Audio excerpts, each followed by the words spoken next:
Assalamualaikum warahmatullahi wabarakatuh. Di sini kami dari kelompok 4 akan mempresentasikan review jurnal penelitian fikih atau hukum Islam guna untuk memenuhi salah satu tugas mata kuliah studi keislaman yang diampu oleh Bapak Dr. Haji Nurkolis SAG MPD dengan anggota kelompok sebagai berikut. Yang pertama, Intan Lailatul Badiah. Yang kedua, Jibrila Najwa Al-Zamzami. Yang ketiga, Melani Sylvia Fitriani. Yang keempat, Naziratul Hindra Maizura. Yang kelima, Naili Haril Karimah. Yang keenam, Naimatus Saadah. Yang ketujuh, Nurul Arti Astutik. Yang kedelapan, Oldista Naritama. Yang kesembilan, Radit Ari Hernanda. Dan yang kesepuluh, Ratna Duyanti.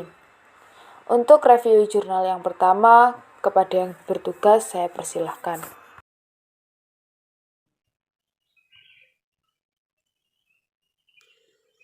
Review jurnal yang pertama.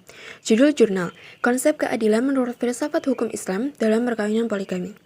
Nama jurnal, Jurnal Hukum dan Pembangunan. Volume dan halaman, volume 48 nomor 3 dan halaman 612 sampai 629, tahun 2018. Penulis, Wirdianingsih. Reviewer, Jibril Najwa Al-Zamzami, Naili Haril Karimah, Melani Sylvia Fitriani, dan Ratna Duyanti. Tanggal review 14 Mei 2022. Latar belakang, poligami merupakan permasalahan dalam perkawinan yang paling banyak diperdebatkan, sekaligus menjadi kontroversi di kalangan masyarakat awam dan para ulama. Terkait masalah poligami, sebagian masyarakat menentang dan menolak praktik poligami, dan sebagian yang lain menyetujui poligami dengan alasan-alasan tertentu. Poligami berasal dari bahasa Yunani, yaitu polygamy. Poli berarti banyak dan gamos berarti kawin. Dalam sejarah kenabian tercatat bahwa Nabi Ibrahim telah melaksanakan poligami dengan mengawini dua wanita, Siti Sarah dan Siti Hajar. Pelaksanaan poligami yang berkembang saat ini dan dikenal oleh masyarakat berdasarkan pemahaman ajaran Islam.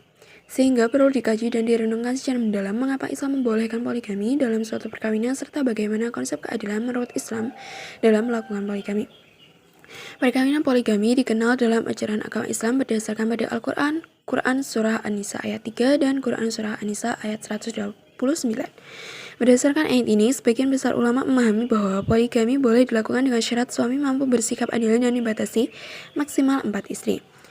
Masyarakat jahiliyah dalam waktu yang cukup lama mentradisikan poligami dengan jumlah yang tidak terbatas, hingga Islam datang dan melakukan pembatasan-pembatasan tertentu.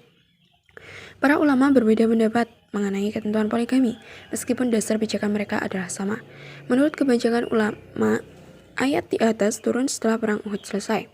Ketika banyak pejuang muslim yang gugur menjadi syahadat, sebagai konsekuensinya, banyak anak yatim dan janda yang ditinggal mati ayah atau suaminya. Hal inilah yang melatar belakangi disyariatkannya poligami dalam Islam.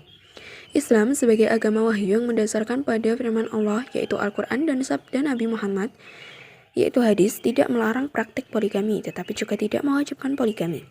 Kelompok ini berpendapat bahwa sistem poligami akan membuat pertentangan dan perpecahan antara suami dan istri serta anak-anaknya.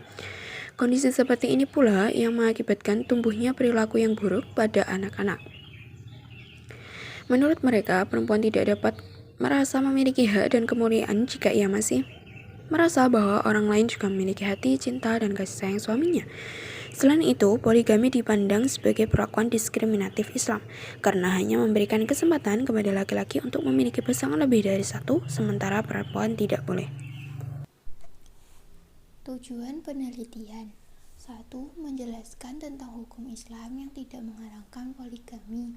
2. Menerangkan bahwa poligami harus sesuai dengan prinsip hukum Islam, yakni keadilan dan kemaslahatan. Permasalahan. Yang pertama, bagaimanakah filosofi perkawinan poligami menurut hukum Islam? Yang kedua, bagaimanakah konsep keadilan diterapkan dalam perkawinan poligami? Baik, untuk metodologi penelitian, metode yang digunakan dalam penelitian ini ialah metode penelitian kualitatif dengan pendekatan yuridis normatif yang mengkaji terhadap kajian historis dan kajian konseptual. Hasil penelitian. Pada dasarnya, hukum perkawinan hanya dapat ditegakkan atas dasar kenyataan objektif dan dalam ruang lingkup yang luas, mengakui keutamaan monogami, dan tidak mutlak melarang poligami. Melarang sesuatu yang kurang sempurna akan membuat terperosok ke dalam kesalahan, yaitu menganggap semua orang sempurna atau sanggup menempuh cara hidup yang sempurna. Dalam berbagai keadaan tertentu, poligami diperlukan untuk melestarikan kehidupan keluarga. Kemandulan seorang istri atau penyakit yang menahun, atau wanita yang telah hilang daya tarik fisik dan mentalnya, sehingga yang dapat menyeret terjadinya perceraian daripada poligami. Pada prinsipnya, hukum Islam memperbolehkan adanya poligami dalam suatu perkawinan dengan berbagai persyaratan yang cukup ketat. Perlu ditegaskan kembali, disyariatkannya poligami seperti ketentuan hukum Islam lainnya adalah untuk kemaslahatan umat manusia. Dari sinilah harus kita sadari bahwa seorang laki-laki boleh melakukan poligami selama ia dapat mewujudkan kemaslahatan. Namun, jika ia tidak dapat mewujudkan kemaslahatan ketika melakukan poligami tersebut, maka ia dilarang untuk melakukan poligami. Hukum Islam secara prinsip tidak mengharamkan atau melarang adanya poligami, tetapi juga tidak memerintahkan poligami.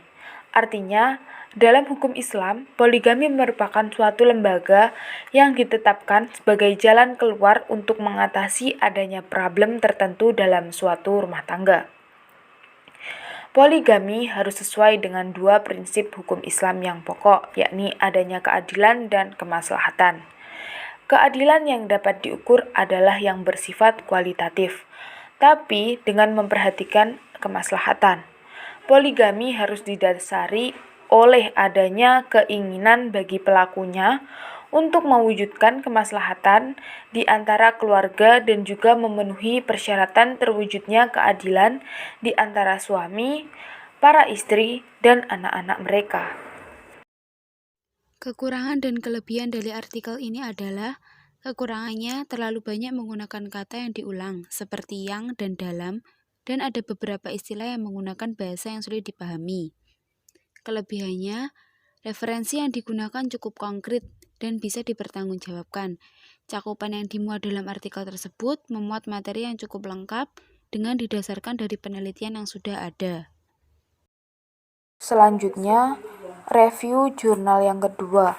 Kepada yang bertugas saya persilahkan.